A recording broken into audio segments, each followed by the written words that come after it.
Engineer का जो सड़ा हुआ दिमाग है उसके हमेशा उससे गोबर ही निकलता है, मुंह से भी गोबर। बाज लोगों के गोबर का एक खास रास्ता अल्लाह ने बनाया है, वहीं से निकलेगा। लेकिन कुछ लोग ऐसे हैं कि उनके लिए वो रास्ता छोटा पड़ गया तो मुंह से भी गोबर निकलता है। लेकिन इंजीनियर के चूंकि दोनों रास्तों से गूं ही हमेशा निकलता है, तो मुंह की बवासीर कहते हैं ना, तो उसने फौरन इस पे क्या लौंडेबाजी कर रहे थे माज़अल्लाह। आप जरा टर्म्स देखें क्या यूज करते हैं ये। अस्सलाम वालेकुम दोस्तों, उम्मीद है तो सारे हमारे दोस्त खुश और खैरियत से हो गए। दोस्तों, ये एक मैंने वीडियो आपकी खिदमत में लेके आया हूँ, एक वीडियो, और फैसला आपको करना है मुफ्ती तारक मसूद साहब सही है या मुफ्ती मोहम्मद अली मिर्ज़ा सही है। दोनों की बात सुनें और कमेंट में लाजमी जवाब दें। आइए वीडियो स्टार्ट करते हैं। मुफ्ती साहब ने जिस तरीके से गुस्से में आके गुफ्तगू की, ये बनती नहीं थी। जान छुड़ानी थी तो बाकी मौलवियों की तरह कह देते कि किताबां बदल गई हैं। इस लिहाज से मुफ्ती साहब को सलूट है कि उन्होंने ये झूठ नहीं बोला जो बाकी मुफ्ती बोलते हैं कि किताबें बदल गई हैं। उन्होंने ऑन किया कि किताबें हमारी हैं। लेकिन जो ये ऑन कर लेता है उसके बाद तो उससे बड़ा इम्तिहान शुरू हो जाता है। तो उन्होंने दिफा करने की कोशिश की, और जो दिफा उन्होंने किया है, अल्लाह माफ़ी दे। सबसे पहले तो उन्होंने मुझे गालियां निकाली हैं। जो जुमले उन्होंने इस्तेमाल किए हैं, वो लैंग्वेज मेंबर के ऊपर कैसे इस्तेमाल की, नकले कुफर ना बाशिद वाली बात है।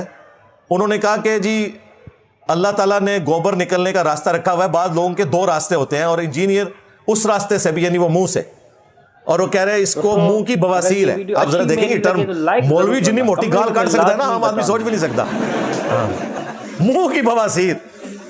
इंजीनियर का जो सड़ा हुआ दिमाग है उसके हमेशा उससे गोबर ही निकलता है, मुंह से भी गोबर। बाज लोगों के गोबर का एक खास रास्ता अल्लाह ने बनाया है, वहीं से निकलेगा। लेकिन कुछ लोग ऐसे हैं कि उनके लिए वो रास्ता छोटा पड़ गया तो मुंह से भी गोबर निकलता है। लेकिन इंजीनियर के चूंकि दोनों रास्तों से गूं ही हमेशा निकलता है, तो मुंह की बवासीर कहते हैं ना, तो उसने फौरन इस पे क्या लौंडेबाजी कर रहे थे माज़अल्लाह। आप जरा टर्म्स देखें क्या यूज करते हैं ये। और फिर जो लैंग्वेज यूज कर रहे हैं और उन्हें पता नहीं कि उस लैंग्वेज के रगड़े में कौन आ रहा है। वो कहते हैं कि अगर किसी बेवकूफ ने यह वाकया लिख भी दिया था मियां वाला, तो इंजीनियर साहब अगर ये कहते ना कि लिखने की क्या जरूरत थी तो हम साथ देते। अब लिखने वाले की गलती है कि यार अगर कोई आपस में इतना बेतकल्लुफ है, इस तरह का मजाक कर भी रहा है, तो उसको किताब की जीनत बनाना बनता नहीं है। वो बेवकूफ ने उसको किताब की जीनत बना दी है। तो इंजीनियर अगर ये इतराज करता ना कि इनके मुरीदों में अकल नहीं थी, एक निजी वाकया, महफिल का मजाक का वाकया किताब में लिख दिया, तो हम उसको सपोर्ट करते कि वाकई सही कह रहे हैं। यार एक बेतकल्लुफी का वाकया था, किताब में लिखने की क्या जरूरत थी? मुफ्ती साहब, हम तो अरसा दराज से कह रहे हैं अपनी वीडियोस में कि लिखने की क्या जरूरत थी। इस तरह के इश्क मशूकी के वाकयात कौन लिखता है अपनी किताबों में? हम तो पहले दिन से कह रहे हैं कि लिखने की क्या जरूरत थी।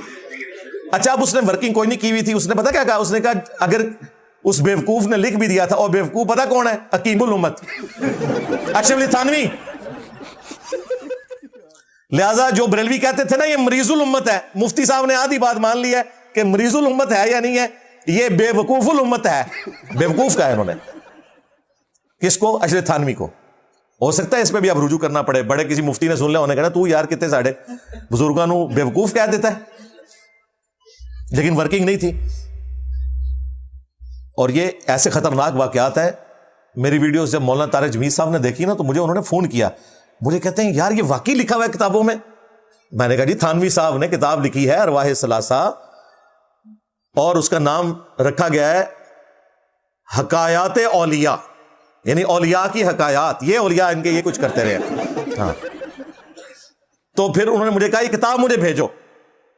इसमें वो दोनों वाकयात हैं, एक मियां वाला और दूसरा जो कासिम नौतवी साहब कब्र से निकल आए थे बेदारी में, देवबंद के दो मौलवियों की सुलह करवा के वापस कब्र में चले गए। मैंने कहा था ये जवाब कभी नहीं दे सकेगा, मैंने इसका पेपर आउट किया था। अब ये कह रहे हैं वो कब्रों से फैज ये होता है कि जिस तरह हजरत उमर ने ख्वाहिश की थी मैं कब्र रसूल के साथ दफन हूं। ना मुफ्ती साहब ना, मेरे नबी सा है ही कोई नहीं, तेरे बाबे थे शे ही कोई नहीं। ये नहीं है।